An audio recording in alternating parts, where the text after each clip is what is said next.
The hearing will come to order. Good morning. I am very pleased to convene the Senate Environment and Public Works Committee for a field hearing, which is titled Impacts of the Environmental Protection Agency's Proposed Ozone Standard on Manufacturing and Utilities. It's wonderful to host this hearing right here in Platte County, Nebraska, where the average unemployment rate is 3.24%, and a thriving manufacturing industry serves as the foundation for many surrounding local communities. I would also like to extend a special thank you to Central Community College for providing today's accommodations. Today we welcome a group of Nebraska stakeholders to share their perspectives on the Environment Protection Agency's proposed rule to reduce the allowable concentration of ground-level ozone from 75 parts per billion to between 65 and 70 parts per billion. Today's hearing allows us to explore this issue in depth and determine the impacts this proposal will have on Nebraska's families, businesses, and utilities. The EPA's proposal has been called the most expensive regulation of all time. Regardless of one's view on this proposal, we can all agree the American people deserve to know the real cost of this regulation. Additionally, it is unclear whether the new standard provides any real health benefits. There are also serious flaws with the EPA's methods and modeling for the proposal. For example, the EPA did not consider personal exposure to ozone, which is the concentration people actually breathe in, when setting the standard. Instead, the agency used outdoor monitoring data that significantly overestimates the risk. Furthermore, the EPA's own assessment indicates that lowering ozone concentrations would actually result in more deaths in some instances. This alarming result either shows a stricter standard would not achieve its objective, or that there are serious problems with the EPA's methodology. While questions remain about the scientific evidence used to justify the EPA's proposal, there is no question that this new standard would be economically devastating. A stricter ozone standard would put 57 Nebraska counties in non-attainment. This includes rural counties that have less than one person per square mile. This rule would also expose urban areas like Omaha, which currently complies with federal clean air standards, to harsh regulations that will stifle new and existing industry growth, as well as impede transportation infrastructure improvements. Moreover, the EPA's proposal would require power plants and industrial facilities across Nebraska to install expensive ozone control equipment, limit production, or buy offsets, which would stifle economic growth. This means that our citizens, Nebraska is the only 100% public power state in the country, and this means that our citizens own the electricity. The additional compliance costs imposed by this proposed rule would be passed down to small businesses, it'd be passed down to families, and it would result in a $370 drop in average household consumption per year. Nebraskans value clean air. Our businesses and utilities take seriously their role in protecting air quality. However, many communities are still struggling to achieve the standards that were set in 2008. Stricter standards would put an additional burden on communities across our state. In some cases, due to background ozone levels, attainment would be virtually impossible to attain. I have serious concerns about imposing additional rules, regulations, and permitting requirements on our nation's job creators, our electricity providers, and our families. We should not be in the business of creating unnecessary regulations. Instead, we need to explore policy options that promote growth. I am entering into the record comments submitted by the Nebraska Department of Environmental Quality, the Omaha Public Power District, and the Norfolk Area Chamber of Commerce. Each set of comments states that the current ozone standard of 75 parts per billion should be retained. Additionally, I am also submitting to the record testimony from Dr. Brian Shaw. He is the Commissioner of the Texas Commission on Environmental Quality, who provided testimony for the committee hearing on this topic last December. He states that EPA's process of setting ozone standards has not scientifically proven that further lowering of the ozone standard will fail to provide any measurable increase in human health protection. Today's panel represents diverse perspectives on the effect of the proposed rule to lower the ground level ozone standard. I'm eager to hear further details from our panelists on the challenges that each industry and business will face if and when the EPA finalizes this proposed rule. Today's hearing will begin with a witness who can speak to the importance of providing affordable and reliable electricity to our Nebraska ratepayers. Russ Baker is the manager for the Omaha Public Power District's Environmental and Regulatory Affairs Division. Mr. Baker plans, organizes, and directs OPPD's environmental compliance programs and related regulatory matters across the district's nuclear, coal, natural gas, and ever-increasing renewable generation fleet. Mr. Baker has been with OPPD since 2000 and has worked in environmental affairs for nearly a decade. In addition to his tenure at OPPD, Mr. Baker has also served on the board of WasteCap Nebraska, a nonprofit organization dedicated to helping businesses and communities in Nebraska reduce and eliminate waste in Nebraska. Russ, I am very eager to hear how this proposed rule will impact our public power utilities. Please begin your testimony. Thank you, Senator Fischer. Good morning. Thank you for inviting me to testify. My name is Russ Baker, and I am the Manager of Environmental and Regulatory Affairs at Omaha Public Power District.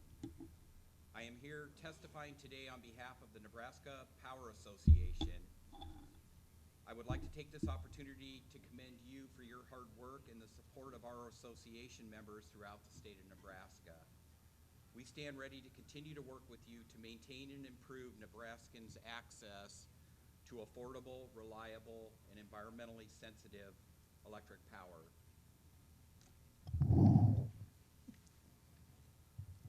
The Nebraska Power Association is comprised of the 167 utilities that produce and deliver electricity to Nebraskans.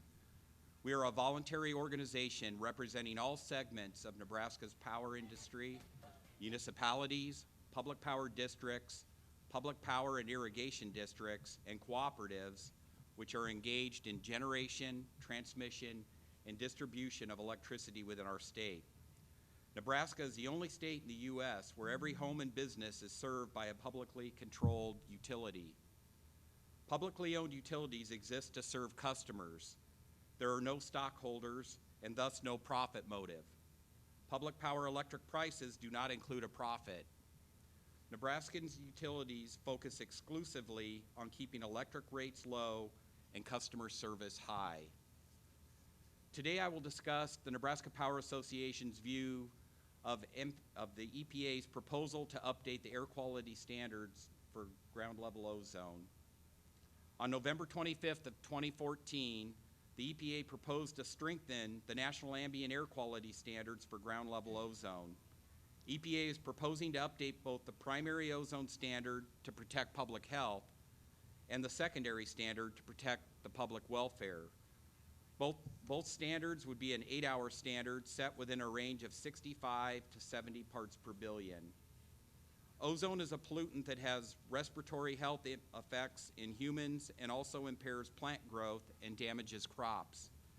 It is produced when emissions of nitrogen oxides and volatile organic compounds react in the presence of sunlight. Controls on nitrogen oxides and volatile organic compound emissions from vehicles, power plants, and other sources have enabled many U.S. counties to meet the 75 part per billion standard, but the number of counties in non-attainment status, currently at 227, would jump to 358 or 558 if the standard is revised to 70 parts per billion or 65 parts per billion, respectively. In the state of Nebraska, should the standard be set less than 68 parts per billion, the counties of Knox and Douglas would likely be classified as non-attainment, impacting 8,605 and 535,556 people, respectively, based on 2013 estimates. The potential impact of these designations can be found in a study by NERA Economic Consulting that was commissioned by the National Association of Manufacturers. The study estimated that an ozone standard of 65 parts per billion could cost the economy $140 billion per year, eliminate 1.4 million job equivalents annually, and cost the average U.S. household up to $830 per year in the form of lost consumption. We are hopeful that the EPA also considers the adverse effect of lower ozone standard may have on low-income households and whether the possible benefits of lower ambient ozone levels offset the possible harmful effects of unemployment or having less disposable income to purchase necessary goods and services such as groceries, medicine, obtaining proper medical care, or the ability to afford electricity, which is needed for comfort, security, cooking, and overall well-being. While the Nebraska Power Association is supportive of ambient air quality standards that are protective of public health, we are also concerned with the rationale and ramifications of the proposed more stringent ozone NAAQS. The impacts of a lower ozone standard and the potential designation of Nebraska's largest population center, the city of Omaha, as non-attainment for ozone will have significant economic impacts on these areas and the state as a whole. With significant economic and job loss impacts of a tightened ozone standard, we feel the EPA should reconsider the ultimate benefit of finalizing an ozone standard lower than the current 75 part per billion standard. EPA's own analysis indicates that significant reductions in ozone levels will be achieved absent a new ozone air quality standard by implementation of a number of other EPA regulations, including the cross-state air pollution rule and regional haze regulations. As such, the substantial costs associated with large sections of the country being designated non-attainment for ozone will needlessly be levied on those communities and states, while EPA already has regulations in place that will act to reduce ozone concentrations to the levels anticipated in the proposed rule. It seems a rational approach would be to maintain the ozone standard at the current level and allow other EPA regulations to act to lower ambient ozone levels. EPA could then revisit the issue during the next 5-year air quality standard review to assess the progress made in lowering ozone levels and determine if setting a lower ambient air quality standard is required as further incentive to reduce ozone levels. Alternatively, if EPA determines that a new or lower ozone standard is required, the Nebraska Power Association suggests that EPA set the standard at 70 parts per billion and write the final rule such that implementation of the standard has the least economic impact on the country as possible. EPA has already conducted modeling and an assessment of future ozone levels under current and proposed regulations and determined that ozone levels will drop significantly. Because EPA's analysis shows that a majority of the country will achieve compliance with a lower ozone standard without any area-specific actions, at the discretion of the state involved, the final rule should allow for EPA analysis to substitute for the traditional requirements associated with a non-attainment designation. There should be no need for a detailed analysis to form a plan to achieve compliance, no need for area-specific actions by existing sources of emissions, and no need for the area to be subject to the stringent non-attainment new source review permitting requirements that may act to stunt economic development. This approach would allow for achievement of the ambient ozone goals while maintaining and minimizing the costs. In summary, the Nebraska Power Association believes that the most prudent approach to attaining lower ambient ozone levels without imposing a high cost on the country's economy is to leave the current ozone standard in place and allow the impacts of other regulations EPA is implementing to act to lower ambient ozone concentrations as EPA has determined they will. Alternatively, if it is determined that a lower standard is required, the Nebraska Power Association believes that a standard set at 70 parts per billion is appropriate, and implementation of the standard should allow states to use EPA's analysis and modeling as a remedy or part of the remedy for any area that is showing non-attainment with the new standard. Again, thank you for the opportunity to appear today, and I'd be happy to answer any questions you might have for me. Thank you, Mr. Baker. Next, I would like to welcome John Kintner. He is the environmental manager of Nucor Steel, which is located in Norfolk. Mr. Kintner has over 18 years of experience in environmental affairs. A graduate of the University of Nebraska's Environmental Studies program, he has also served in the Nebraska Department of Environmental Quality as an environmental specialist. We are very fortunate to have someone testify today who has as much experience with the implications of environmental regulations as you do, sir. So please begin your testimony. Thank you, Senator. Senator Fischer, on behalf of our more than 1,000 Nebraska teammates and our over 23,000 teammates across the country, thank you for the invitation to testify today on the Environmental Protection Agency's proposed standard to ground level ozone. I am John Kintner, Environmental Manager at Nucor Steel Nebraska in Norfolk. Nucor Corporation is the largest steel producer in North America, as well as the largest recycler. In order to put into context the impacts of the administration's proposed ozone standard, I would like to take a minute to describe briefly the current state of the global steel industry. For the past 18 months, steel imports have been surging into the United States at record levels. Our market is currently the strongest for steel demand, which is attracting these imports. However, many of these steel imports are only competitive because they're illegally dumped or subsidized. All too often, foreign governments provide their steel companies with substantial financial support in violation of international trade laws. As a result, U.S. steelmakers are not benefiting from a stronger U.S. economy. In fact, thousands of steel jobs have been lost this year because of the impact unfairly traded imports are having on our market. The effect of these job losses ripple beyond our industry, since every one steel job supports an additional 7 jobs in America. In this difficult global steel market, any regulatory proposal that threatens to greatly increase our costs is of concern. Margins are already tight. By some estimates, the proposed ozone standard could be one of the costliest regulations ever. Nucor operates 24 steel mills across the country. Today, only one of those steel mills is in an area designated as being a non-attainment for ozone. Should the EPA decide to set a new standard at the lower end of the proposed range, Nucor will potentially have 19 steel mills in non-attainment areas, including our mill here in Nebraska. Going from 1 to 19 mills in non-attainment areas would be a drastic and costly change.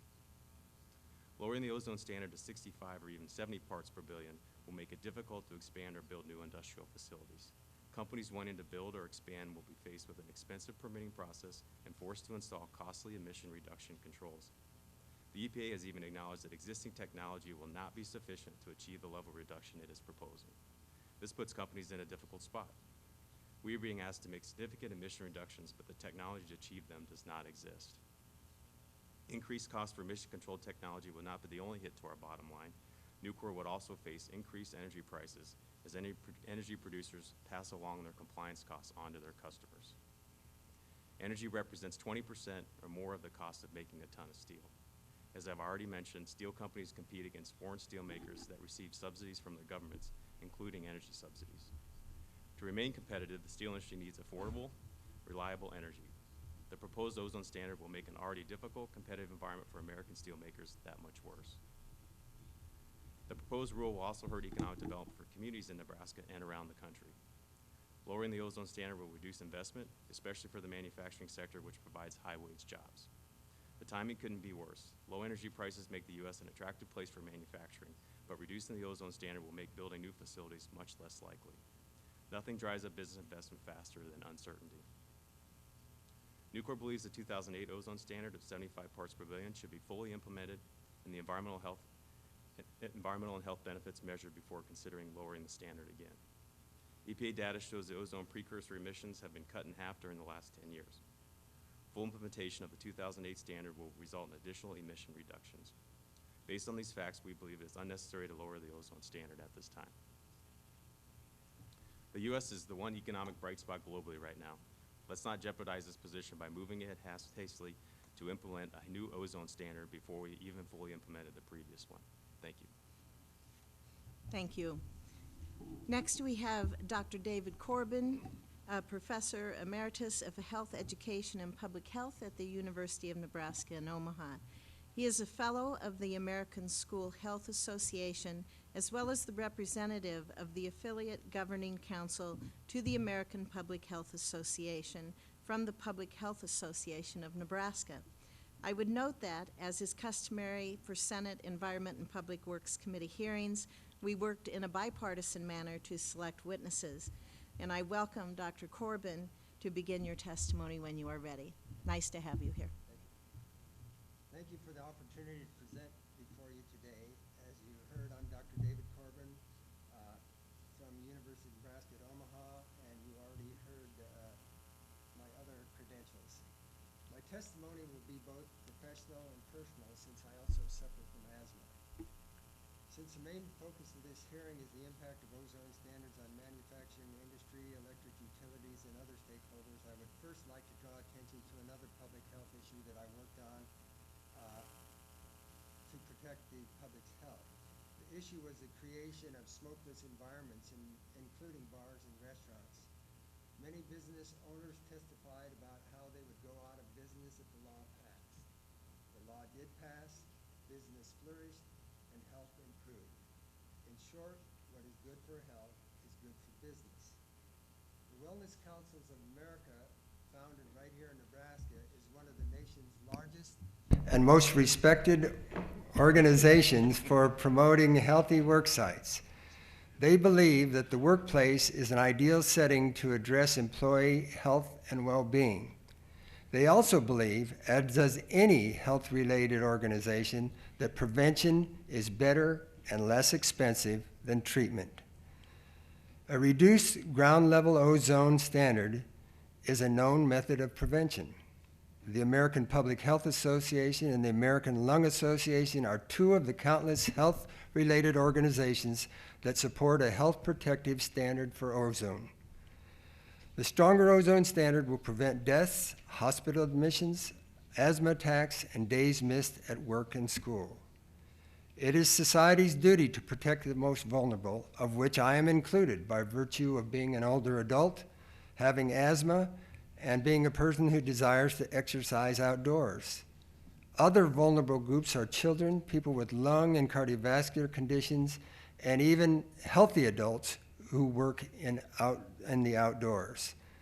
Imagine the dilemma of a public health professional who has spent much of his or her career promoting exercise to improve health, who then has to advise people not to exercise outside because of high ozone levels. Businesses, including those testifying here today, rightly promote safety and health. What business would want to have their own workers or their workers' families exposed to a known health hazard, especially since it can save the company money in healthcare costs and missed work days, and since we already have effective methods of reducing ozone levels?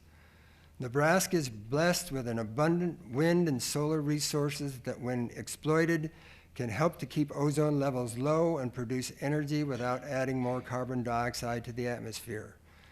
The world just experienced the hottest July in recorded history. High temperatures exacerbate ozone levels. The world successfully addressed our other ozone problem, the hole in the protective upper atmosphere, via a worldwide effort that resulted in the banning of chlorofluorocarbons. Ground-level ozone is the opposite of protective, but it is a problem that can be solved. The Lancet, one of the most prestigious medical journals in the world, published a report on June 23, 2015, in which they said, quote, "Ground-level ozone and particulate air pollutants are elements that will be most affected by climate change. Climate change is predicted to elevate ground-level ozone levels over large areas of the U.S. and Europe."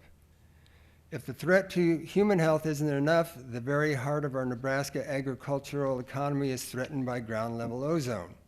A study published in the Journal of Atmospheric Environment said this, quote, "Our results suggest that ozone pollution poses a growing threat to global food security, even under an optimistic scenario of future ozone precursor emissions.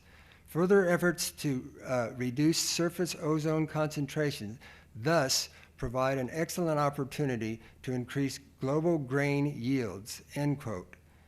This information alone should be a call for strict standards on ground level ozone. My own physician here in Nebraska, Dr. Linda Ford, who would have liked to be here to testify today but couldn't, she treats me for asthma, and she's been the president of the American Lung Association. She summed up the ozone situation succinctly, quote, "Every little bit we decrease the levels of ozone will save on healthcare costs. So where do you want to spend your money? If you want to take care of your people and prevent disease, you spend it on decreasing ozone," end quote. I and millions of other Americans would love to breathe easier and spend less money on my asthma medication. Thank you. Thank you very much, Dr. Corbin. Next, we have Mr. Mark Zimmer, President and CEO of the Norfolk Area Chamber of Commerce. A lifelong Nebraskan, Mr. Zimmer has also served as the director of the Northeast Nebraska Child Advocacy Center at Faith Regional Health Services, an advocacy group dedicated to working to achieve child-focused approaches in child abuse and neglect cases. Mark, you are to be commended for your community service and working with abused and at-risk children.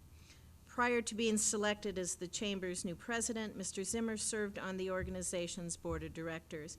I'm looking forward to hearing from you, and I know you will offer great insight on how the proposed ozone rule will impact the small business community in Norfolk, Nebraska.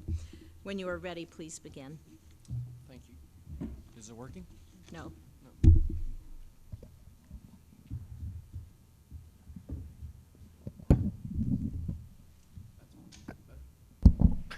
Now it's working. All right. Thank you. Thank you, Senator Fischer, for having me testify today.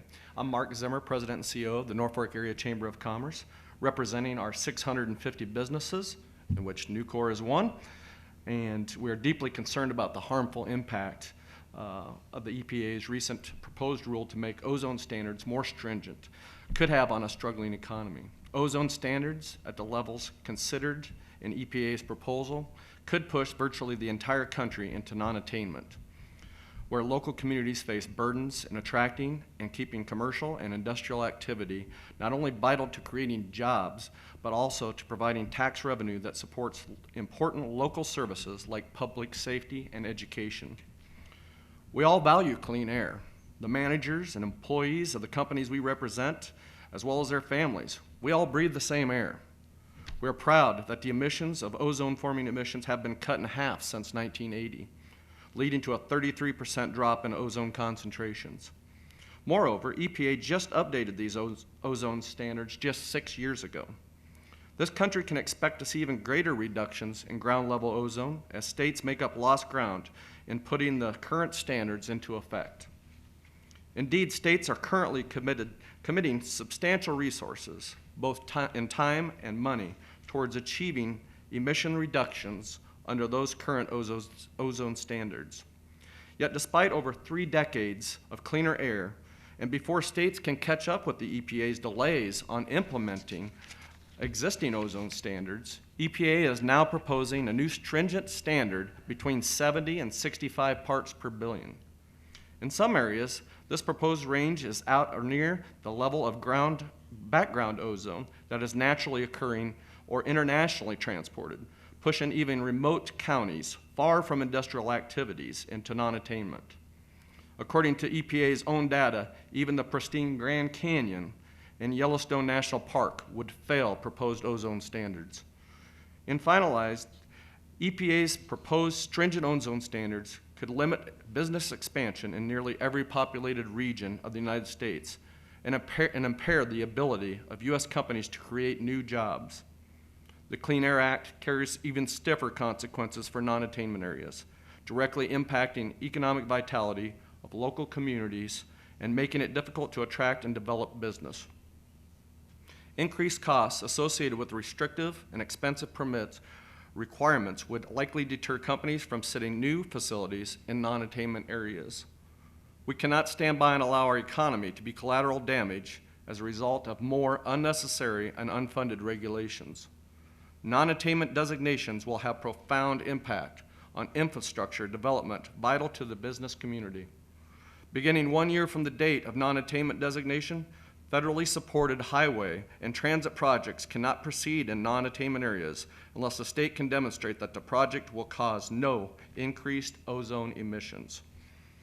These restrictions do not disappear when an area finally comes into attainment. Instead, former non-attainment areas face a legacy of EPA regulatory oversight. Against these economic consequences, scientific uncertainties regarding the benefits of more stringent ozone standards have increased. Indeed, stringent ozone standards may have severe unintended consequences for public health. Indeed, stringent ozone standards may cause the increase of costs of goods and services such as energy and decreasing disposable incomes. Regulation can inadvertently harm social economic status of individuals and thereby contribute to poor health and premature death. The Norfolk Area Chamber of Commerce believes these scientific uncertainties should be better explored in order to best allocate resources in a manner that strengthens both the economy and environment. The need for balanced government policies and reasonable flexibilities has never been greater, and no single regulation threatens to disrupt this balance more than the EPA's ozone rule. The air is getting cleaner, and current ozone standards need an opportunity to work. Therefore, in light of the economic hardship, reduction in funding for crucial civic services, and uncertain benefits, all related to the stringent ozone standard that EPA now is considering, the Norfolk Area Chamber of Commerce calls on the EPA to retain the existing ozone standard of 75 parts per billion, standard for ground level ozone. Let us meet these requirements before once again moving the target. Thank you. Thank you very much, and I thank you all for your thoughtful testimony. It's clear that you and the groups you represent have a strong appreciation for the importance of a healthy environment and strong, thriving communities here in Nebraska. But there are clearly some major issues with the proposed rule that would impact both rural and metropolitan areas of the state. I'd like to open up this first question to all the members of the panel if you would like to weigh in on it. In your view, how do we as Nebraskans ensure that our air quality is at the highest standard, and how will this proposed rule impact efforts to safeguard our air quality? Do you think the costly top-down federal standard from Washington, D.C. basically is it a help, or is it going to be a hindrance? Why don't we start with you, Mr. Baker?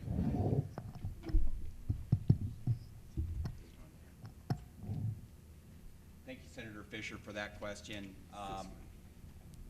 I think, you know, from my perspective, and I think you've heard for sure Mr. Kinter and Mr. Zimmer speak about it, background levels of ozone are about half of what that standard is, and it's influenced by a lot of different conditions that are beyond our control. For instance, when there is burning that's done in Kansas in the Flint Hills, we get particulates and ozone that cross over into the state of Nebraska and cause us air quality problems. Global transport from Asia and from states that are west of Nebraska also factor into it as well. The federal government, in the way I think that they're looking at this ozone standard and ratcheting down basically to a background, will not allow any states that are going to be impacted to have any sort of economic development opportunities.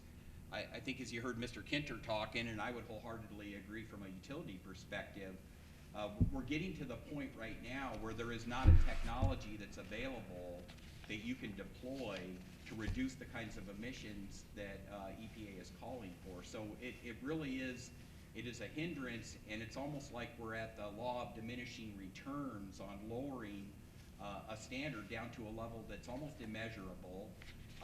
The health impacts of it, I would argue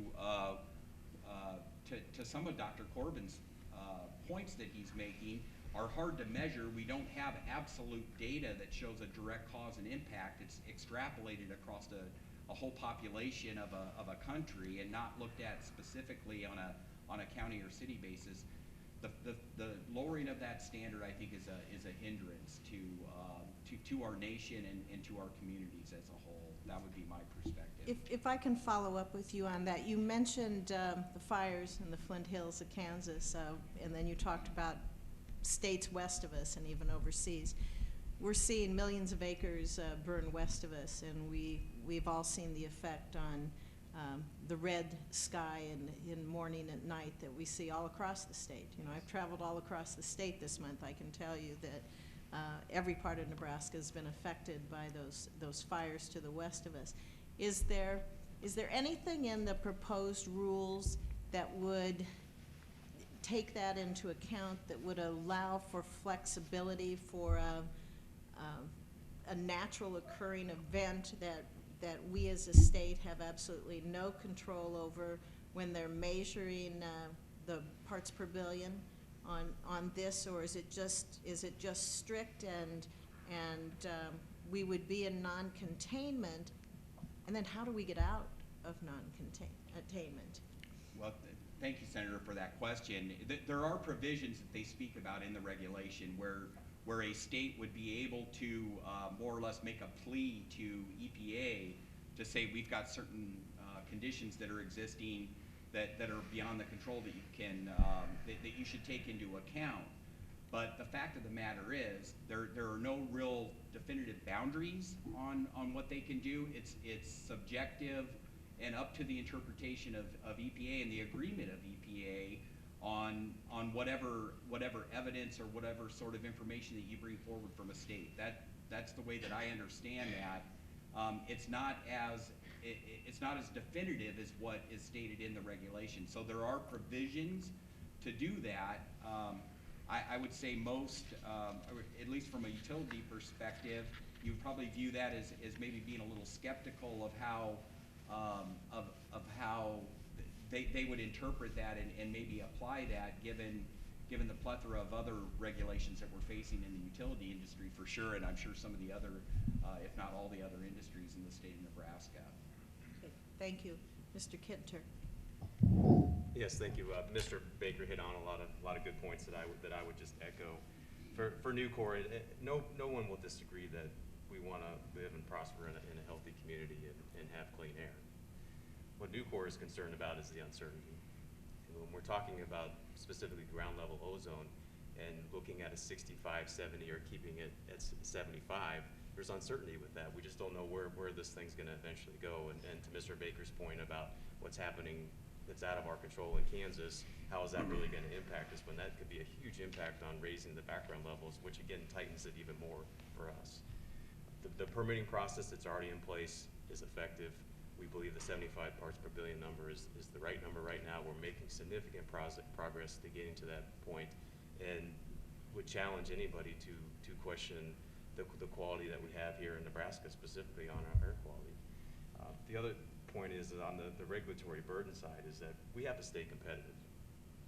And in order to stay competitive on a global market, we're competing with countries that basically are cheating the system through manipulating currency and trading practices that are currently in place that are being allowed. And the more that we have these stringent, burdensome, regulatory, and costly, I might add, regulations, the harder it's going to be for us to compete. And where's the return on that? Excuse me. As I said, health's important to us. We all work and live in these communities as well. That's part of our mission statement as Nucor. But there has to be a cost-benefit analysis to this. And we're getting to the point of, as Mr. Baker said, the point of it just doesn't make any sense. Thank you. Dr. Corbin. I agree about uncertainty. The uncertainty that I'm concerned about is when I'm going to have my next asthma attack, or when my asthma is going to get worse. It would be hard for me to believe, as a public health professional, that all of these medical associations and public health groups that I've listed on the handout are somehow conspiring against business. They are trying to make the country healthier, and they are all of the belief that lowering the standards will do that. Actually, and by the way, I should point out, conspire means breathe together, the original, and that's what we should all be doing. We should all be breathing together, not working against each other. So there's ample evidence, and usually we have what's called the precautionary principle, and that it says when you're in doubt about whether it's going to harm your health, you err on the side of good health. Thank you, Mr. Zimmer. Well, part of my resume you left off, I ran the wellness program at Faith Regional Health Services as one of my other duties, and My so I apologies. appreciate My the apologies, doctor's comments on this. But I'm also a Husker fan, and you say, well, how is that related? Well, when we talk about the new coach team, Coach Riley isn't setting the team goal to reach the Super Bowl. Well, of course not. That's not attainable through the college system. So what they do is they set goals to win the Big Ten and then maybe win a national championship. But those are all attainable goals. So those are something you can put the team's efforts towards. This goal that they're setting now is unattainable, and it's unrealistic, and it's just going to put our businesses at risk. So I'll leave it at that. If I can follow up with you, I believe from the standard that was set in 2008, California basically is in non-attainment. Do you know about that? I do, yes. And they get like a waiver or something, is that right, for the next 20 years? And it's accepted that they will never attain the previous standard or the current standard that we have from 2008. Is that correct? Absolutely. What happens to California if we see the standard lower? Are we just saying, well, you couldn't meet the previous one, we know that, and we know you're never going to meet this one too? What happens? And that is the Do you know? concerning part, Senator, when we're talking about, if you're in a non-attainment area, we talk about critical infrastructure needs of our highway systems, possibly being at risk here. How is that fair that Nebraska is hindered by these restrictions and not some other state? These are putting us. So California they wouldn't be affected by any of those restrictions, even though they're in a non-attainment area, because they have this waiver basically of 20 years right now? So they can continue to build roads, they can continue to build manufacturing plants, even though they're never meeting the standards? I believe EPA is yet to clarify that, but I believe that if they are lifting the ban on the restrictions for California, then that would yet eliminate the violations. Okay. Thank you. I have some questions for Mr. Baker. And I do thank you for your testimony, and I'm very happy you're here today. As you mentioned, Nebraska is a 100% public power state. I happen to be very proud of the fact that Nebraskans own the electricity that we use. Do you believe that Nebraska and Nebraskans will be disproportionately affected by this rule because we are a public power state? And what actions are the utilities in this state going to have to take in order to meet the standard if it is lowered to 65 parts per billion? What actions are going to have to be taken, and do you have any idea what the cost of that will be?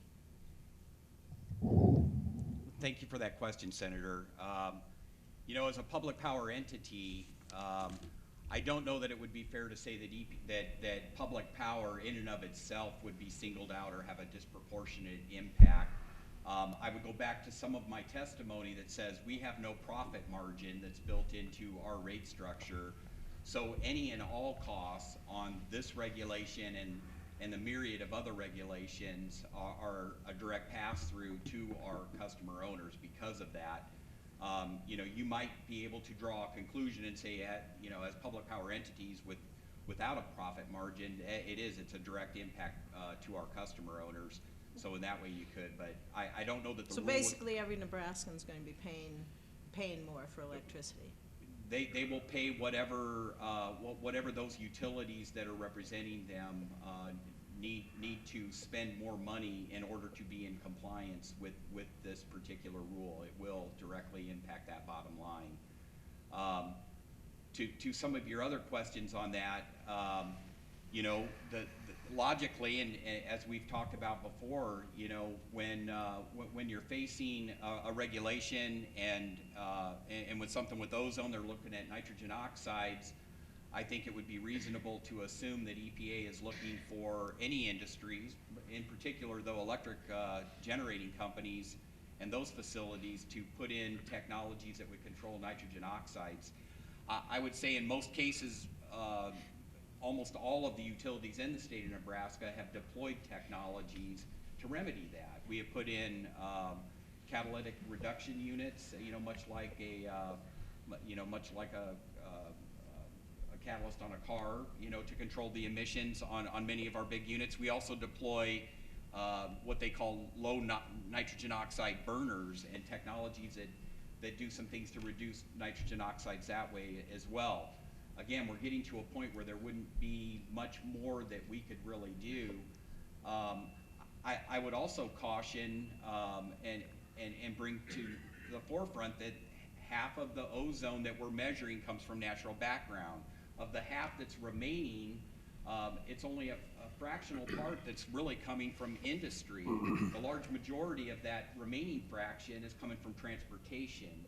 It seems to me that a strategy would be better to focus on kind of the mobile sources, much like in the state of California. Those are some of the reasons why those areas suffer from such huge attainment issues, because they have so many people that are on the roads, and that's why you see a lot of the California emissions on vehicles are different than the rest of the nation. It's because of transportation. So it seems with fuel efficiency standards and such like that, you would get more bang for the buck than you would on limiting the economic development opportunities of whole parts of our country and whole parts of our state by reducing that standard. There'd be very little on the industrial side that you could do to control some of those emissions. Are there discussions by the EPA to further reduce emissions from vehicles? Do you know? Or has the focus been on the utilities and manufacturing with these rules? You know, my experience is it's hard to say with EPA right now. I've got my hands full just worrying about producing electricity and the myriad of regulations that we're facing on that front. And of course, we just recently had the Clean Power Plan, which is, you know, trying to do other things, you know, to the industry. So would they be looking at fuel efficiency standards? I think a reasonable person would say that they probably are looking at ways to ratchet that down. But I don't know if the fuel efficiency standards, how much they actually take credit for that in issues like ambient air quality standards with ozone. I'm not sure about that. Okay. I would like to take a minute and highlight what I believe is a very robust energy portfolio that many Nebraska utilities are now incorporating, and I commend our utilities for taking the initiative to introduce these new fuel sources like natural gas, for utilizing renewable energy sources to produce electricity. I think a balanced energy portfolio is very, very important for all of us here in this state and in this country. And I also know that we are blessed that we have an abundance of natural resources in this country, and they need to be managed correctly so that we can ensure domestic energy security as we move forward.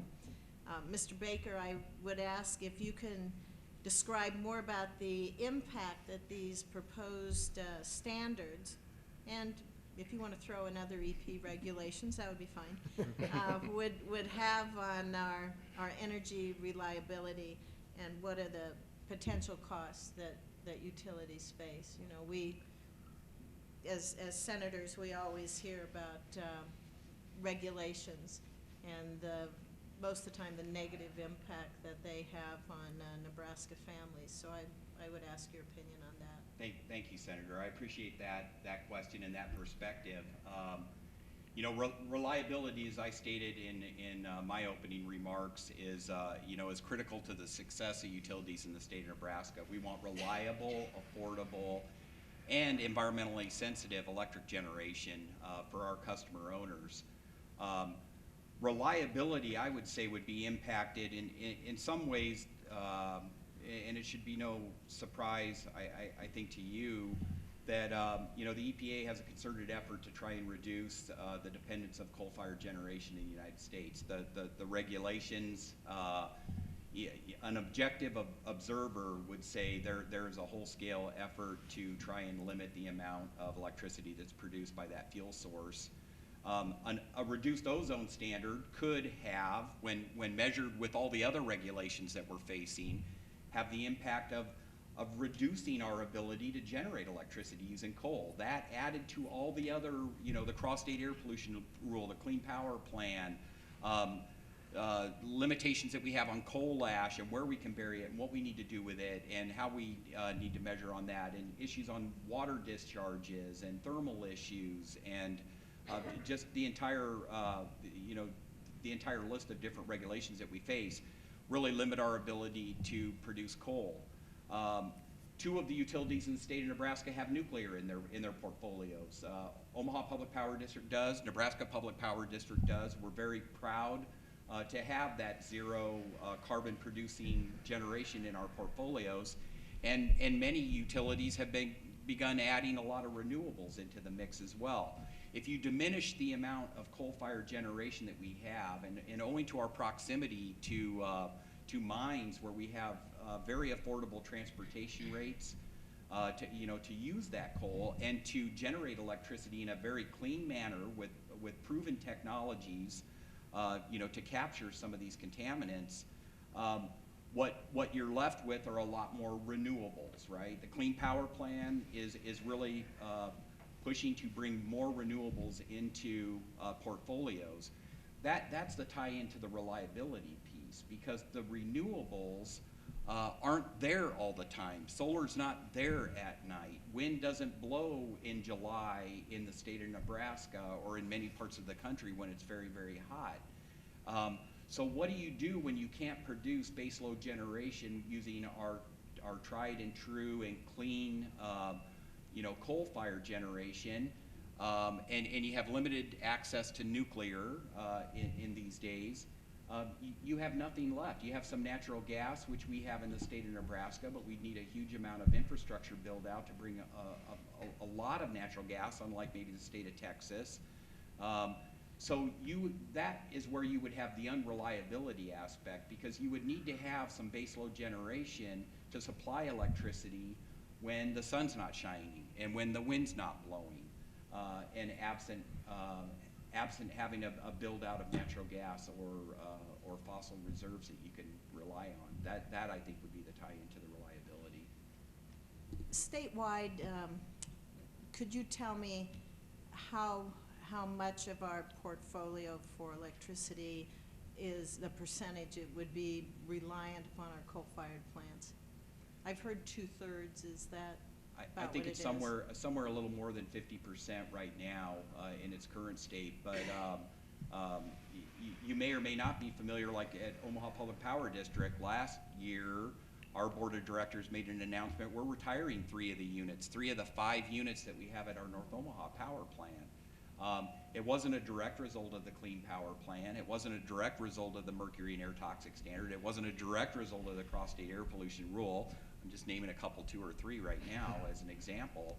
It was because of the myriad of regulations that we were facing, where we looked and said these units were not going to be viable, and it wasn't economically feasible to invest a whole lot of money for their continued operation. And when we look to the future, and of course our planning horizon is 15 or 20 years into the future, we needed to make some certainty in decisions that were made. So we last year made a decision to retire 3 units at our North Omaha power station.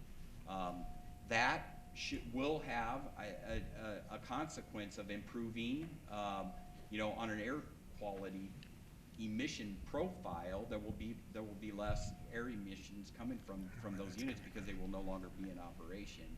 How do you handle your baseload capacity then? Well, You mentioned with renewables, if the wind doesn't blow, you can't turn on the lights. There's no storage right now for the electricity produced in that way. Correct. So how are you going to manage if we have a turnover really quickly, which I don't think is possible to see that happen very quickly to close coal-fired electric plants. But if you do have that turnover, how do you handle baseload capacity, and what do you see? I guess happening to the utility in the future then. So at Omaha Public Power District, I can tell you, we had some excess capacity that was in our portfolio. So we could take those units out of service, and keep in mind 3 units of the 5 is about half of the generation from that facility. So it's a little shy of 300 megawatts of generation that we were going to take out of our portfolio. That margin, we were still okay looking to the future. From my company's perspective, I don't foresee us building another nuclear plant for base load. Renewables, as I've already stated, are kind of there to fill in some gaps. With an inability to build any future coal-fired generation, the only thing that we would really have left to add for extra capacity would be natural gas combined cycle, is where we would look to meet that gap. I would say that would. And you would have to fill that gap with a source like natural gas, correct? At some point, you would have to build extra generating capability to take up the slack and to cover those times when renewable aren't there. And right now, the only thing that's really left would be natural gas, and in my opinion, and kind of looking at the looking at the future right now, and then in the short term, that would probably be it. Okay. We had talked about a non-attainment designation and the impact that it may have. I'd like to know, since you represent OPPD, what impact do you think a designation of non-attainment would have on Omaha? How would that affect further development, really, in the metropolitan area of our state? Thank you, Senator. As you have heard, I think it would be crippling. The permitting that you would need to undergo for bringing in any new sources, any new industries into the area would be massive and very expensive. Not to mention some of the unintended consequences that you would have. I know from firsthand working with organizations like the Metro Area Planning Agency in the Omaha metro area, we've been looking at this issue for over 5 years.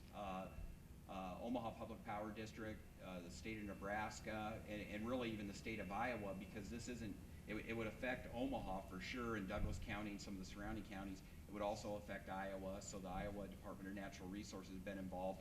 We have been in a partnership with some of these other groups to do what they call little steps, big impact, and so some of the consequences of non-attainment from the perspective of the inability to bring in other industries, which are so vital to kind of the economic viability of those communities. But some of the simple things, like the way that you would dispense your gasoline, may have to change, and some limitations that we would have on our ability to carpool. There might be local standards or state standards, or maybe even a federal, through EPA, imposed on us, where you would have to do more carpooling. Which, on the surface would be a good thing, but there's also that negative impact of what kind of build out you would need from a public transportation perspective, which we may not have the ability to do. But for the last 5 years, we've been trying to work to educate the community of what these negative impacts would be, absent really any industrial impact, just on the lifestyles of people. And try to encourage them to carpool when it made sense. Try to encourage them to mow their lawns in the evening.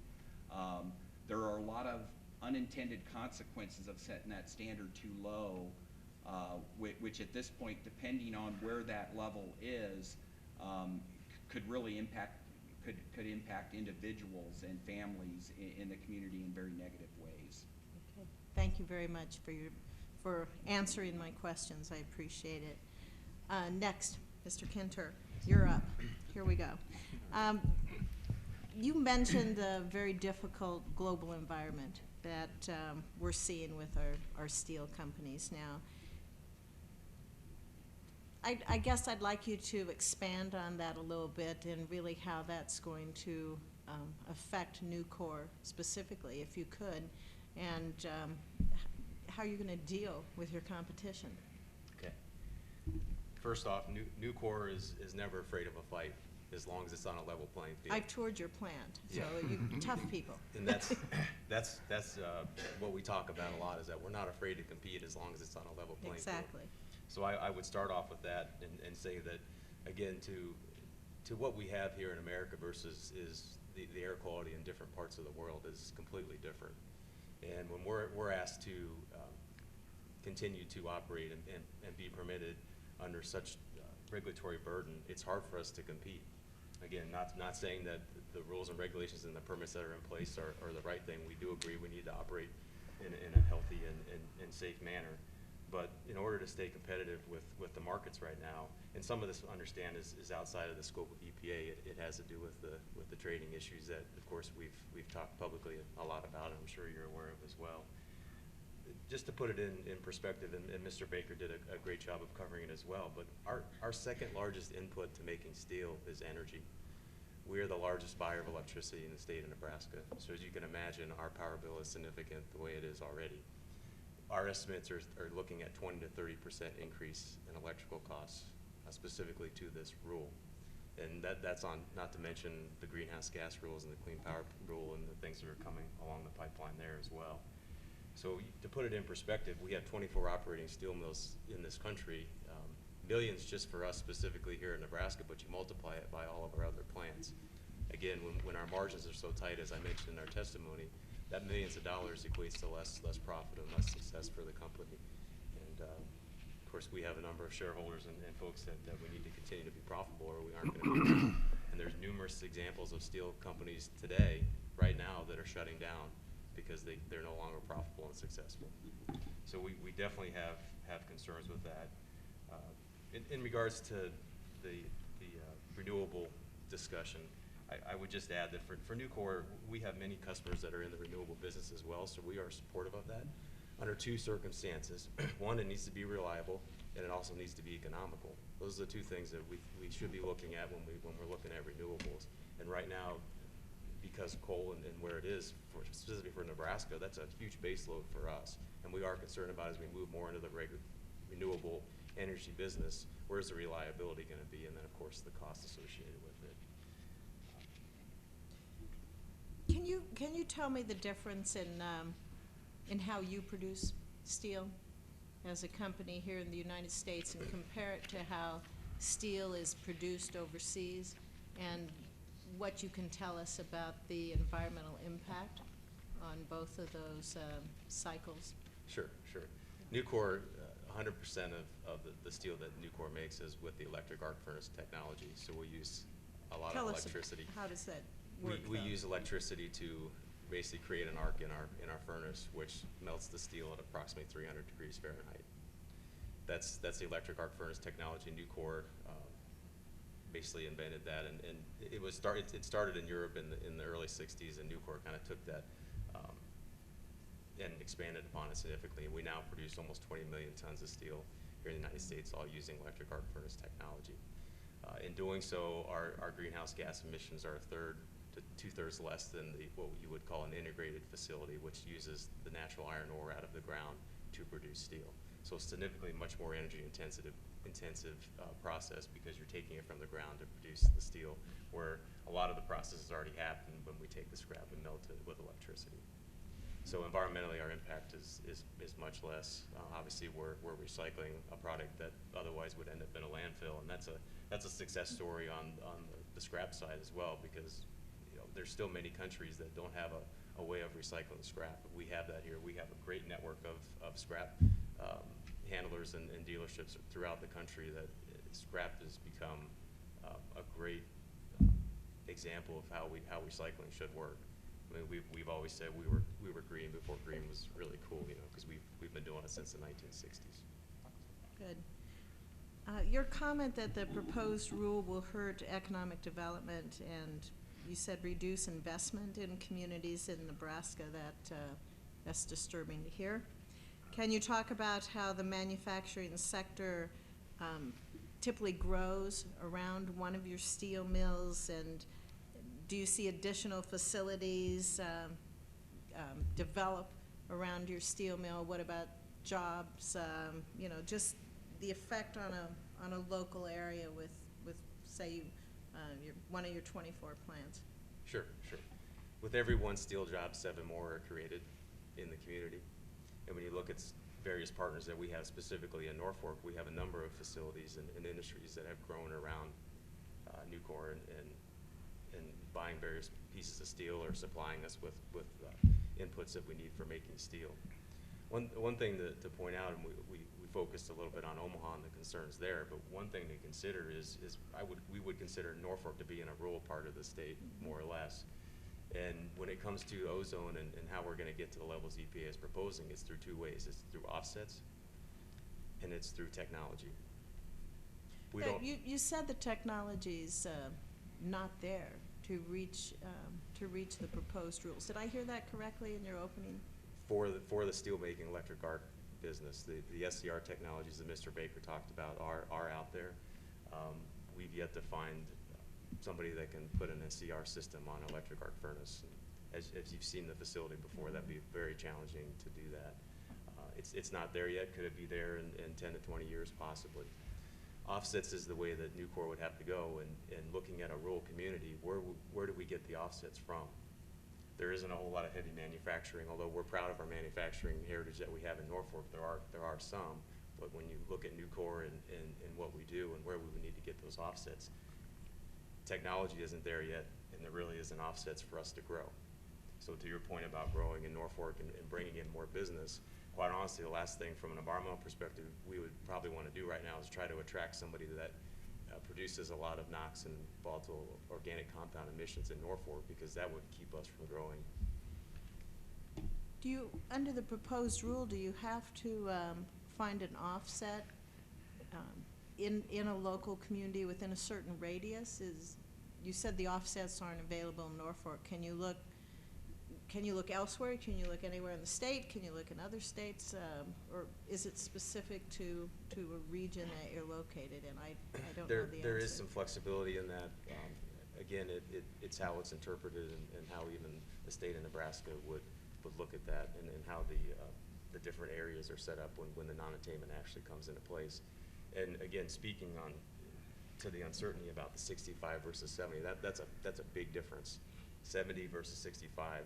70 is one thing, but you start talking about 65, that would stop Nucor from growing, period. There just wouldn't be any way we can get down to the levels we need to as far as expanding. As Mr. Baker alluded to, 70 offers some flexibility, but again, it's just the challenge to figure out how we would get there and where those offsets would come from. Right. 1.8 million people in Nebraska. We do have some industry in Nebraska, but proportionately, it would be hard to come up with where those offsets would come from, no matter where it is in the state. You know, a lot of times I hear about, rules and regulations and how burdensome they are. Can you tell me any current rules, regulations out there? If you have to go through a permitting process to expand, what's the effect of that? I can speak to environmental impact statements with road building. They can last 6 to 8 years. We have a case where one lasted 19 years to go through. What kind of permitting process do you have to go through with your company, and what are we looking at for a time frame there? Sure. We're what you would call a Class 1 major source in Nebraska. There's very few of us. I think there's 20 or so on that list. And we go through a process called New Source Review and Prevention of Significant Deterioration Program. I'm sorry, and New Source Review, could you get closer to the microphone, please? Sure. New Source Review. Get really close. Now you're loud. Yeah, now I'm loud. Okay. New Source Review and the Prevention of Significant Deterioration Program, and also the Title V operating permit Can you hear me okay? Okay. Title V operating permit process. And in private business, we don't have a whole lot of patience, of course, and there's always opportunities for us to get better with project planning and working with the state agencies to get the permits. But as an example, when we went through our recent expansion here about 2 years ago, it took us approximately 15 months to get our most recent air quality permit. Typically, EPA and even DEQ will say 12 to 18 months for that process to happen. We're concerned that if we move into these lower ozone ground level numbers we're talking about and non-attainment specifically, who knows how long it would take, because you're looking at what they call lowest achievable emission rate technology, which is, again, back to this whole technology thing that we don't even know what that is right now on electric arc furnace. So to go into with a new permit to try to talk about some technology that doesn't even exist yet to get us to where the levels we need to be, it's just, we don't know how we would do it. So yeah, it's the permitting process right now that we have in place takes time. Again, the DEQ here, specifically in Nebraska, has been great to work with, been a great, to work with over the years. But again, this uncertainty and then moving into these new levels that we're talking about and the process it would take to get there, not to mention EPA oversight on all of our permits, which is what we have, we may never get a permit. Does the EPA ever account for costs in the permitting process? Do they ever consider that, or is that just up to you? Well, again, when we're talking specifically about establishing ambient air quality levels such as this ground level ozone, EPA is required to do a cost-benefit analysis, and the recent case ruling that came out in regards to EPA not specifically doing that cost-benefit analysis, I think came back to haunt them a little bit. And again, that's where our concern is with this one as well, is that where is the cost-benefit analysis, and are we really getting enough bang for our buck, quite honestly, and having a healthier air and citizens being more healthy? We don't see that correlation, quite honestly. Okay, good lead-in to my questions here. Thank you very much. Good lead-in for questions for Dr. Corbin. And again, thank you so much for being here. I appreciate your testimony. I feel a little alone. That's what happens when you're a minority witness. So. No, but I'm very, very happy that you're here. I appreciate your views on this, sir. The EPA concludes that long-term exposure to ozone likely causes respiratory mortality based on a single study. And you mentioned that, I believe, the Jarrett 2009 study. Did you mention that in your testimony? No, I mentioned the Lancet study. The Lancet study, okay. The study that I have here was a Jarrett 2009 study.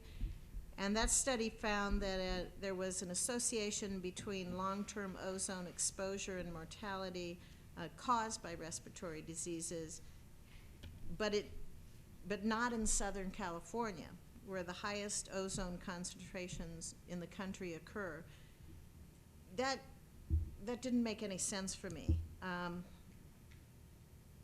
Wouldn't it make sense that there'd be an association found where we have the highest ozone concentrations exists? Yeah, that's a 2000. I'm not familiar with that study, Okay. but there's been plenty since then that don't say that. And I might just want to respond a little bit, because I've been attending OPPD meetings for at least 3 years now on a regular basis, their board meetings. I'm familiar with their goal for renewables was 10%, and now I'm very proud to say, because of people who have gone before OPPD and tried to make a case for renewables, that they are going to close down those units and change the coal, and that we also live in a different environment in terms of how we're part of the Southwest Power Pool here in OPPD, and so when people talk about businesses, the fastest growing business in the United States and indeed in most of the world is renewables, and that's what's creating most of the jobs. The companies like Facebook and Google are going 100% renewable energy, and the reason they're going to Iowa instead of Nebraska is because Iowa has higher renewable energy, and they also have lower rates than we do in Nebraska. So higher renewables, lower rates. So better health. Warren Buffett is, Berkshire Hathaway Energy is heavily invested in that. And who here wouldn't want to say that after Fukushima, that we aren't glad that there are regulations on our nuclear plants to make sure that we are all safer and that we don't have a terrible incident like they did there. That's when federal regulations are at their best. I can't deny that there are rules that sometimes don't make sense. That's what we need to do, is make those so that they really work and that they're, but to use your, what you were saying earlier, that California hasn't been in compliance. So why is everybody worried about everything when everybody can get extensions time and time again? OPD's had extensions on certain things. So if anything, you could argue the EPA is too weak because they keep giving groups and all kinds of things extensions. And then, of course, the error is the air that we all breathe. And so you've already talked about the fires and all of those kinds of things. So it is something that we're all in it together. And as I said to Russ before we started, we're not adversaries. We want the same end. We just disagree somewhat on how fast and when and what the best ways to get there. So I think that we certainly are making progress in a lot of this. From a public health point of view, I don't think that progress is fast enough. Obviously, there are people who differ in that opinion. But I think there's a lot of evidence to say, and I know some people don't like to hear the word climate change, but the fact is, it's not a belief, it's real. And it is those things that we are talking about, renewable energies and all of those things that are going to hurt the state more if we don't do something now.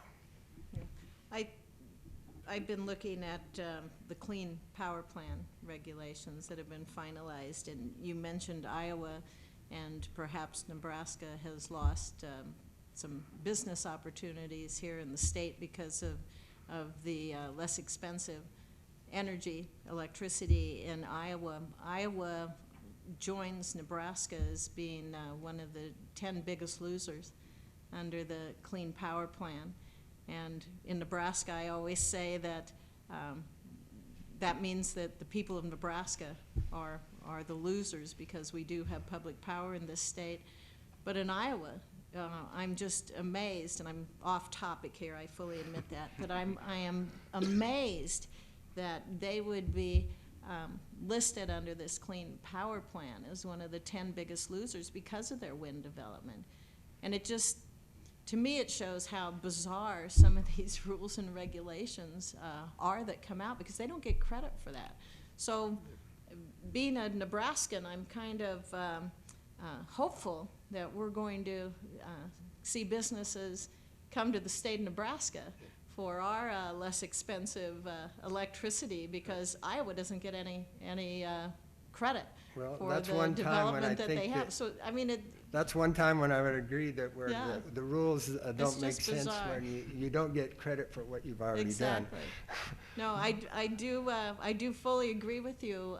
You know, that we're all here to work and make sure that we do have clean air, clean water in this state. It's a valuable resource. So it, you know, to find ways that we can work together and continue to have an open dialogue and respect. I think that's very important. And that bureaucracy, by the way, runs both ways. So to try to get a permit in some places in Nebraska to put solar panels on your home, in some places it's multi-page this and that, and you have to have if it's a hot water, you have to have a steam fitter, and the water doesn't get hot enough for a steam fitter, and electricians don't have to come and approve it, and the electricians may or may not know anything about solar. So those, I'm all for. You and I can work on some I'm issues all for here. Streamlining the rules and making them as simple as possible.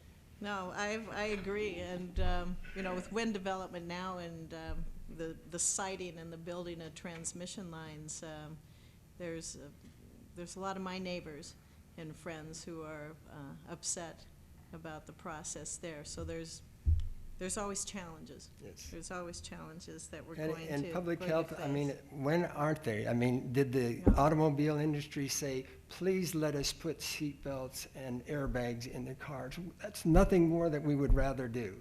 But we did it, people are safer, the roads are safer. If I can ask you some specific questions with your credentials and background with public health, if you would know these for me, the answers. Do you know how many asthma attacks in children nationwide would be prevented if we lower that ozone standard? Do you have any information available on that? I believe it's in the one of the documents that I did, that I handed in, but I don't have the exact, but there are plenty of organizations that have computed that, and of course it is an estimate. Right. But they all agree that it would definitely go up, and that's when you get into the argument about how many kids' deaths are acceptable and how many aren't. And so, like I said, all of these organizations that are on this one letter to President Obama trying to urge the ground level ozone level to be more strict, they've studied this extensively. Okay.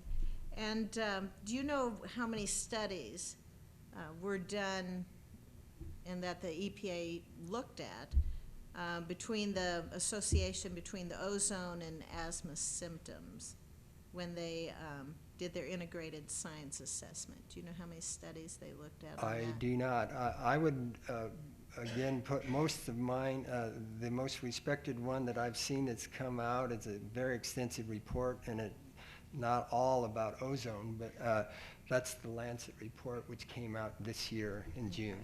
I had information that there were 33 studies, and only 12 of those found an association between ozone and asthma symptoms. Can you address that? I can. I cited my experience with working on tobacco issues.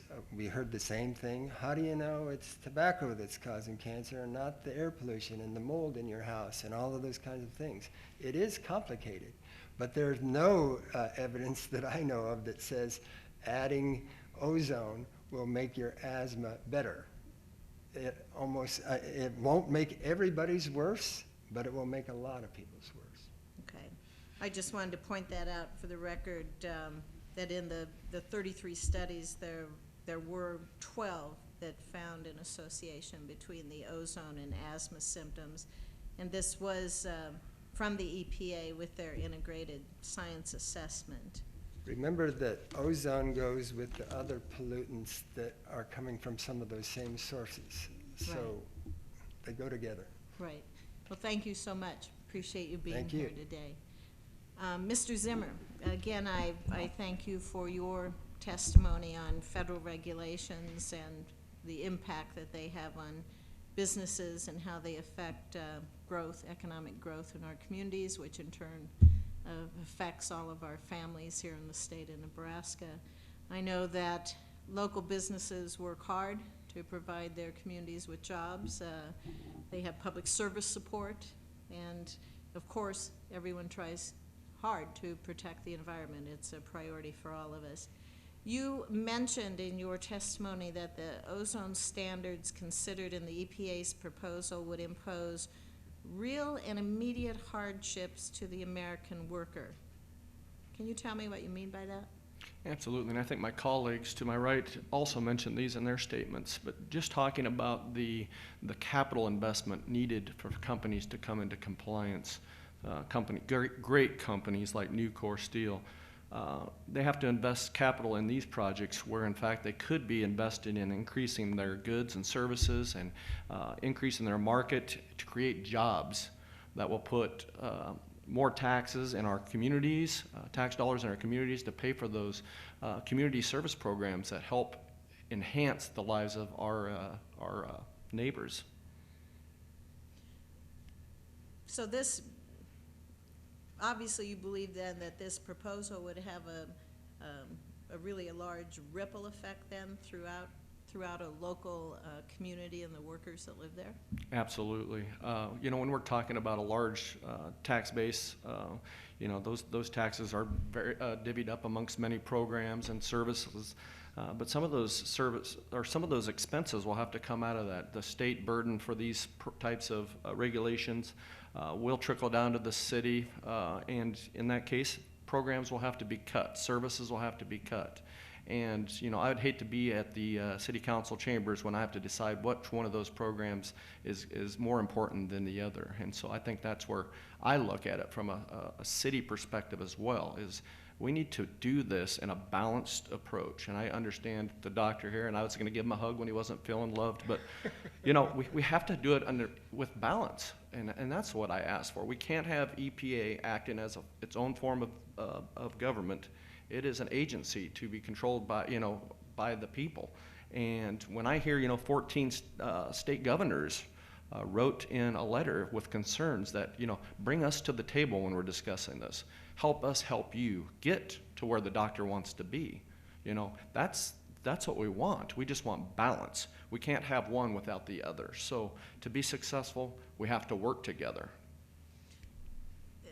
We talked about it a little bit earlier when I was interrupting to ask questions, but the EPA updated their ozone standards in 2008. And you mentioned in your statement the EPA delayed implementing the 2008 ozone standard for 2 years while it pursued reconsideration, and so states are just now catching up with implementing that standard. Particularly since the EPA proposed implementation rules for the standard, I think it was just this past December. Is that correct? Correct.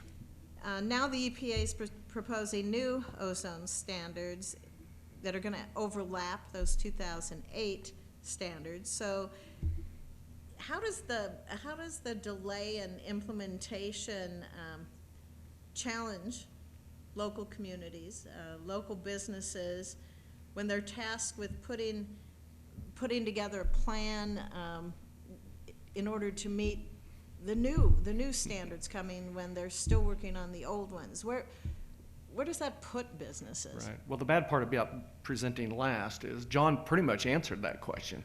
That uncertainty in the life of businesses is chaos. It leads to more expenses. It leads to inefficiencies in management.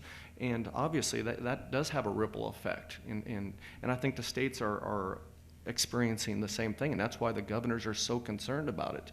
So we are managing, you know, we weren't quite sure where we were going to go, and now we're sure again, but yet we're going to add more uncertainty by bringing it to the 70 to 65 level. That's just absurd. So when you're working on implementing the standards, what do you have a partnership with the state Department of Environmental Quality? Are you working more with the state since they're trying to implement the EPA's rules? Is that true? Well, you know, just and I'm no expert in that. I guess I'm saying instead of directly with the EPA, you're working more with the state level, right? Absolutely. I'm starting at the city level. I'm working with our partners at Nucor Steel. You know, how can we make them better? How can we improve the quality of services they're providing in their work? How can they make the environment better? And I'm doing that with all of our businesses. But this is just one example of, you know, everybody, like I said in my statement, we're breathing the same air. We all want what's best. The ozone levels continue to decrease. So let's see where they go. And then we can have time to study. We can see what that foreign pollutants are doing to our ozone. We can tell what the fires are doing to it. We can do more studies on how it affects asthma in children. But you know, those things need further study. And I think my two gentlemen to my right said, you know, they don't even know how to get to where they want to be. So if we don't have any ideas of how to get there, then we are putting the cart in front of the horse. You know, I understand and hear from our utilities. I hear from large businesses who know about these proposed rules or final rules, as the case may be when they come through.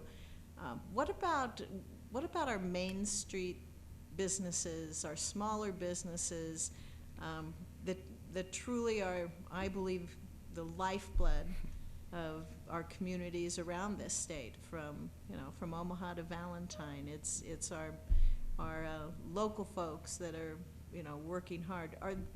Are they aware, in your position with the chamber, are they aware of what may be coming, and do they have any idea of what the effect will be? Well, I think some of them like to suffer from the ostrich hiding, his head in the sand, but it's my job as the chamber president to educate them on the possible consequences of such regulation. And I think Russ mentioned that when we're looking at a 30% utility increase, that is significant. I mean, we are super conservative here in Nebraska. We all know that. And, we bared the recession pretty well. We're not out of it by any means, but we did that because we keep our costs low. We're conservative. We don't spend over and above what we can. And so to add this 30% cost onto these already burdened businesses will have significant costs.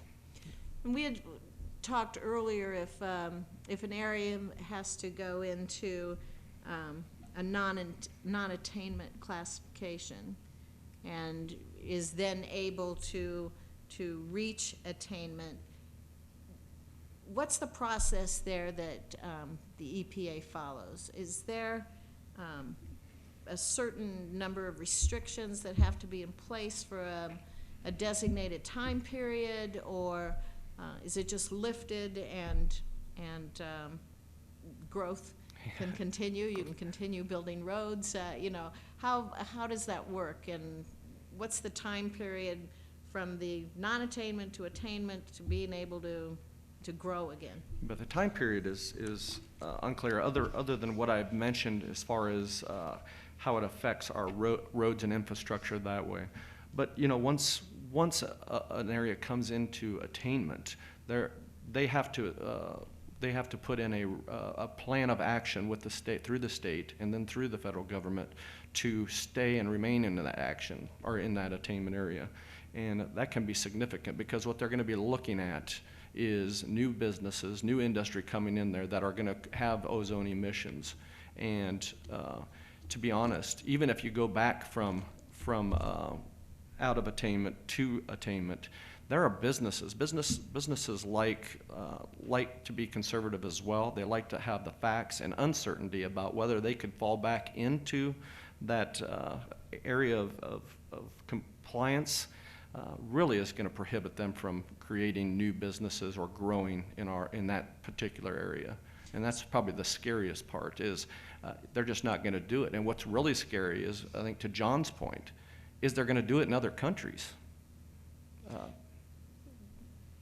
So you believe that even when restrictions are lifted, it's really going to be hard to encourage businesses to come to an area that's been in the non-attainment classification? Yeah, I guess I'd have to take the EPA's kind of mindset and say, I really don't know what's going to happen, but let's just do it anyway. I don't want to go that approach. It doesn't make sense.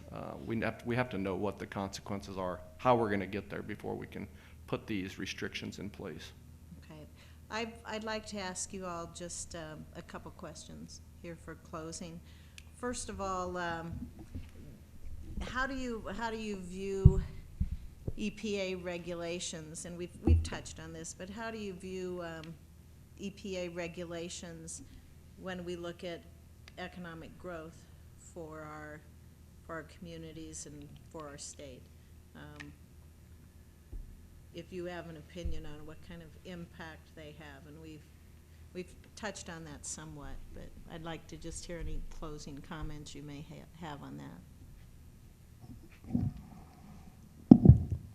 I have some comments that I'd love to make on that. We're not opposed to EPA. I have a recollection of EPA being created because we had rivers that were catching on fire. Yeah. We had open dumps that were in people's backyards that were contaminating groundwater, that were contaminating drinking water for many communities. I mean, it was necessary, and some would argue maybe even overdue at that point. I think what I'm feeling, and maybe what my company and my industry are feeling right now is just, you know, we've taken care of maybe the largest percentage of big problems. We don't have rivers that are catching on fire. We don't have open dumps that are out there. We have mechanisms and processes and permits that are in place right now that really have improved our environment. And I don't think anybody in the United States, and I would argue maybe even worldwide, would want to have a perspective where we're going to go out and destroy the environment. We want to preserve our natural resources, and we want to use them as good stewards of the land that, you know, that we have communities in. So we support preservation and enhancement of natural resources. And that I think, and I go back to maybe a little bit of some of my comments that I provided earlier. You know, we're now that we've taken care of a lot of really big issues and have really improved the situation across our nation with these laws. Now what we're facing are we're facing energy policy that's being enacted through regulation. So trying to change the whole source, at least from the energy perspective of how you're going to generate electricity, not what limitations you should have on conducting commerce, but actually transforming the country through regulatory process. And we're also maybe down on the tail end where some of these regulations, you don't have a direct cause and effect of ratcheting a standard law or limiting an emission further or pushing for technology development that is very, very costly and may have very marginal benefit in the long term. That's the part I think that that at least for my company and maybe from electric utility perspective in the state of Nebraska, that's the part where we have problems. There's a lot of unknowns, a lot of uncertainty that we've tried to express to you in our testimony, in that your marginal benefit for what could be a very extreme cost, and really not for the sake of improving the environment in the way that I think Congress foresaw EPA and the creation of EPA to do. So that's kind of my perspective on it, Senator. Okay, thank you. No doubt that there was and there still is a need for EPA regulations. I don't think anybody will disagree with that. We are reaching a point of de minimis impact and return on these rules to the point where it's hard to run a business because of the scrutiny we have with our permits and how we're required to operate our facilities. Much more hands-on approach now, and as Russ alluded to, we're getting much more detailed in our permits. So definitely a need for EPA to be there. We've had a great relationship with EPA over the years and working through issues. But where do you draw the line between, you know, the American way and being able to operate your company the best way possible and still being in compliance, and the definition of compliance continues to change. Thank you. I used to teach high school right outside of Washington, D.C. at Bladensburg, and I would take my students to the EPA for field trips. As you know, the EPA started under the Nixon administration, and I agree with all the reasons why it was created, because we did have rivers catching on fire and we had smog that was worse than it is today. I guess the argument would, the critical thing is where you draw the line. And the way I understand right now with the Clean Power Plan also is that the states have the opportunity to submit their plan.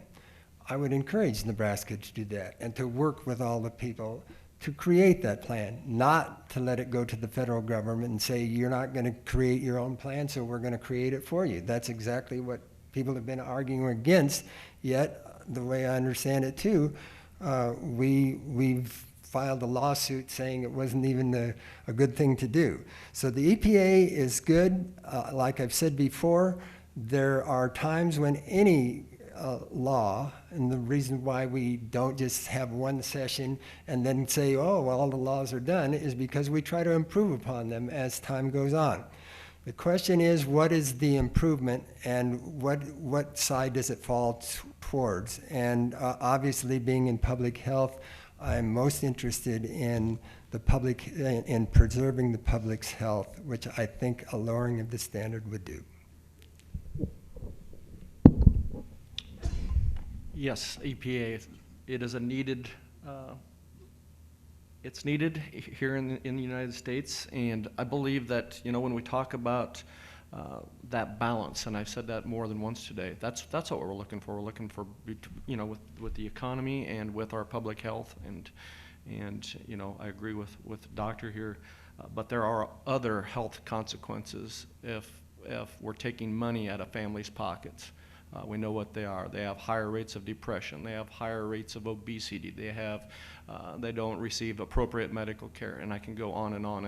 And that isn't coming from research. That's coming from my personal experience in dealing with these families and working with them.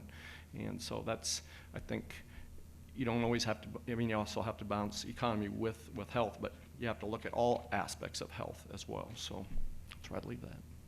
Okay, thank you. As we conclude the hearing today, I want to again express my gratitude to each of the witnesses for testifying. We were privileged to hear from a group of Nebraska stakeholders who provided details on the challenges faced by businesses, families, and communities as the administration finalizes the proposed rule to lower the ground level ozone standard. Nebraska is unique. We are the only 100% public power state in the nation. We own the electricity that is generated and consumed within our borders. Nebraska is also blessed to have a robust manufacturing industry and small business community. And these are important assets that create jobs, ensure that our rural communities and municipalities continue to thrive. Currently, Nebraska has 0 counties in non-attainment. However, under the proposed rule, 57 Nebraska counties will be classified as being in non-attainment, and many of these communities are in rural and primarily agricultural areas. Furthermore, the EPA's modeling and data interpretation cannot verify that tightening the ozone standard will result in health benefits. So I have serious concerns about the impact of the proposed rule and what it will do to impose on small businesses and energy-intensive businesses and industries some really, I believe, negative impacts. It is clear that imposing additional rules and permitting requirements on our utilities and job creators will only stifle economic growth and drive up the costs of important projects. We should not be in the business of creating unnecessary regulations that generate more red tape. Instead, we need to explore policy options that promote growth and enable our job creators, communities, and our families to prosper. So I look forward to utilizing the insights that I received from all of the stakeholders here today at this hearing to do exactly that. Again, I thank the witnesses for appearing today, and the hearing is now adjourned.